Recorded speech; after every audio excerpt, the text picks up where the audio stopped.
Hey, hello, I'm Kråkan, also known as Corvus Cornix, and welcome to Yacc, yet another Crowcast where I pick a game I played for a week and then I talk about it. This week's game is Life Force for the Nintendo Entertainment System. It was released in 1988. It is a single-player/two-player side-scrolling space shooter developed by Konami and also published by Konami, and also there will be spoilers up ahead just so you know, but first a little backstory. So this was a game I think I played at a friend's house. I can't really remember, but a thing that I do remember about this game is it's super hard and that holds up even today. So when you start up the game, you get the Konami logo and the Life Force logo, of course, and if you wait a bit, you get a demo, and then you can choose between one or two players. So this game was originally called Saramanda.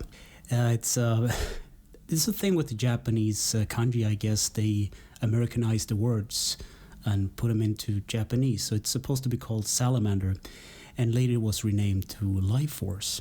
So the plot of this game is very simple. You play as Vic Viper, and if you select two players, the other guy plays as Lord British.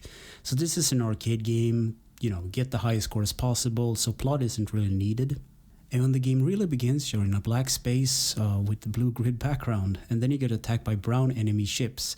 And for some reason my brain went to, these look like brown Oreo cookies or clams. I don't know why I was thinking that, but that's what I thought of. So you start with 3 lives and the 0 counts as 1, so I guess you have 4 lives.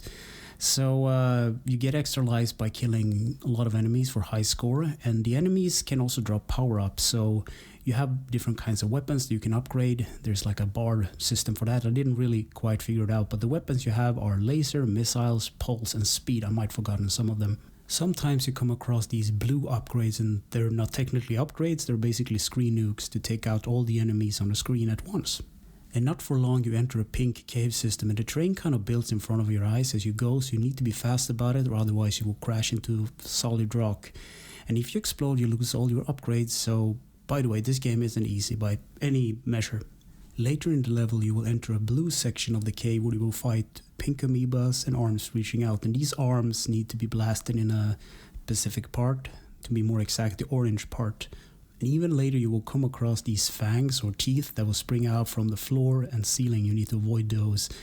And then you go through what looks like some pink intestines. I don't know, it feels like being inside of a huge creature or something. And this leads into a segment where you need to blast through some walls, and they of course rebuild behind you. And by the way, this is still the first stage. And also while this is going on, the enemies are bombarding you with bullets. And then it's time for the first boss, this giant brain emerging from a wall. So avoid his arms and blast his eye when it opens, and do that until it explodes. So I remember I never got this far as a kid. I maybe got to the boss, but I never beaten it. And then it was time for the second stage. So the game becomes a vertical scroller at this point, and for some reason this was more manageable than the previous level. So the screen kind of lags because there's so many enemies on screen, and maybe that helped. And I got really far, and just as I wrote this last part I actually died and got a I needed to continue. So if you die and get to continue, you lose all your upgrades and the score resets to 0, but there's no really a penalty for it. So this game reminds me of another game that I played for the podcast called Silver Surfer. Anything kills you on screen, just like that game, and it both have segments where you have vertical/horizontal scrolling.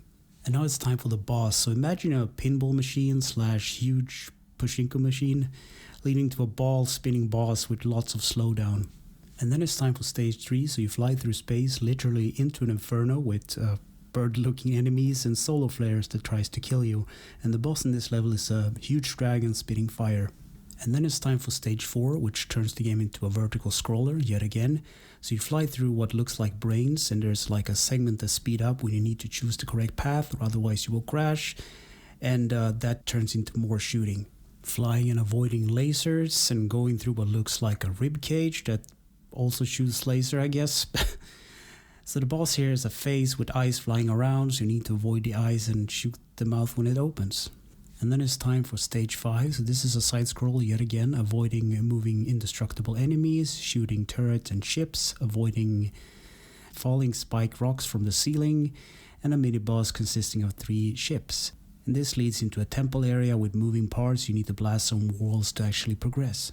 And the boss of this level is a huge pharaoh's head, and there's a slow build up to it. The whole temple needs to collapse in order to actually start the fight, which is kind of ridiculous. Stage 6 is a vertical scroller, so much stuff on screen that it causes slowdown yet again. So you go through a metallic corridor and you get attacked by Easter Island head sculptures, and I'm not even making that up, it's just ridiculous. And finally, the final boss. So it's a huge eye planet thingy with a green worm circling around it, leading to a speed sequence with tight, narrow sort of gaps. And then the planet explodes, you get the Konami logo, and that's the end of the game. So gameplay, you play as Vic Viper going through 6 levels and blasting all the enemies and bosses.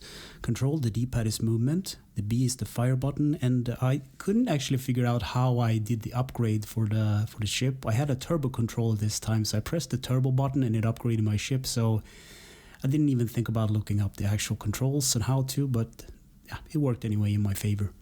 Graphics, I really like the simple graphic, clean style. I also like the enemy sprites and bosses. There's this organic look to the levels, like everything is alive and pulsing, which is kind of gross. And I don't know, there was like, as I said before, like being inside of a huge, weird alien creature. So another graphic thing that I like was the box art itself. It has a huge serpent on the cover, and it's also the thing with the salamander thing in Japan, and the main character was called Vic Viper. So I'm starting to see a pattern with like reptiles and snakes and stuff. Sound and music. Miki Higashino and Hidenori Masawa and Shinya Sakamoto and more made the soundtrack for this game, and it's very chirpy, very fast, very driven. I can recommend it. Give it a listen on YouTube. Easter egg, secrets, and glitches. So this game has the Konami code. I didn't use it, but it's a good thing that it's there. So in conclusion, I wrote, yes, try it, but it's hard. So this game is very challenging and hard, but the more I played, the more I felt like I got better. That's what I'm trying to say.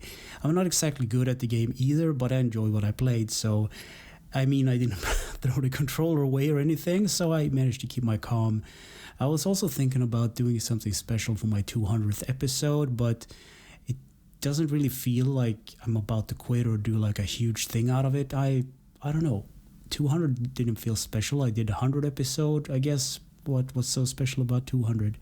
So I'm glad that people have been listening to my podcast, and that means a lot to me. It's kind of weird thinking that I actually get to episode 200, but I did.